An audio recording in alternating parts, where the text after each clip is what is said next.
right. The first season was 16 episodes, and this season is also the same amount of episodes, and it really has been a big one. We've been shooting for a year, but it's you're right as well. Each season does seem to build, and certainly the fan base as well. I think also during the pandemic, people were binge watching shows. So we found a lot of more new fans came or discovered the show, and this season is no exception. There's a lot of heavy storylines and a lot of exciting things that happen. So it's going to be, obviously the fans have been waiting a long time, but it's going to be worth it. They've got grey hair and more wrinkles.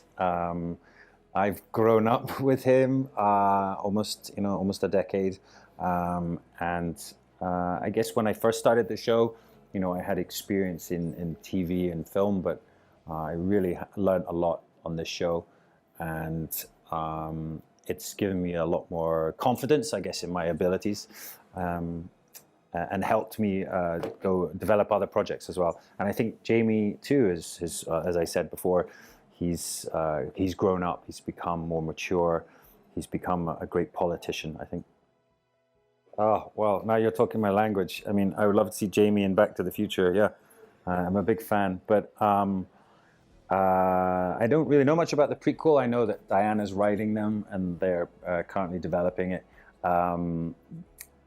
It's possible, I suppose, or maybe I could play Jamie's father, though that might get quite complicated when Jamie grows up. But no, I'm really excited for them, and I think it's a very interesting period of time as well. And of course, to be back in Scotland will be really exciting. So I wish them luck, and I can't wait to watch it.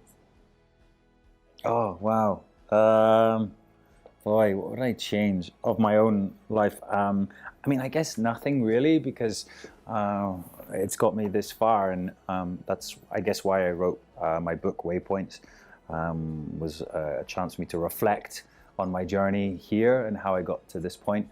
I guess past relationships, or certainly my relationship with my father, I struggled with when I was younger, but certainly writing the book was very cathartic for me. So no, I don't think I would change anything. Yeah, I suppose I'll have to tell you the ending now. No, I can't. Yeah, it's she did right before we started shooting the first season.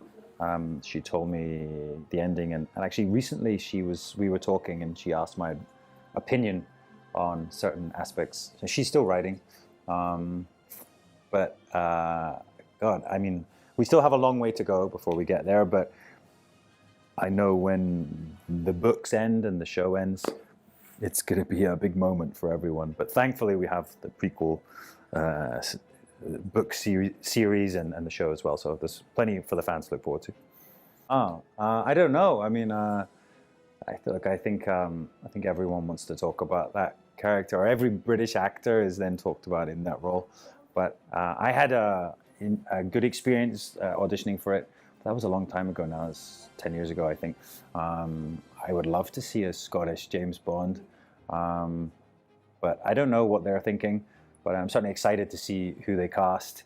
And I think, I had the opportunity to do the SAS movie I did with Andy McNab, based on his book series. But he also is one of the most decorated British Special Forces operators. So in a way, I feel like I got my opportunity to play a Bond character, and perhaps one that was maybe more realistic. Yeah, I haven't yet. I think I was on a plane maybe 3 years ago, and I saw it was on, and I started watching just to see, and I'm like, oh my God, I can't watch this. So I think I'll wait until we finish the whole thing, and then one day I'll watch it all. But when I think back how many hours of television we've made, I think 96 episodes after this season. So there's a lot of television to watch. Yeah. I think she obviously has always known what's going to happen, and I think, but it's nice for her to engage, and she has from the very beginning. I included some of our messages in the book that I wrote from when we first started talking privately, and throughout the last 8 years we have always communicated, and she will tell us her thoughts on episodes. She watches all of the rushes, so all the takes she will watch. And so sometimes I go home at night and then I get an email or a message and she's like, oh, you are having a bad day today, or something like this, whatever it is. But she always comments, and it's lovely. It knows that she's invested and excited for us as well.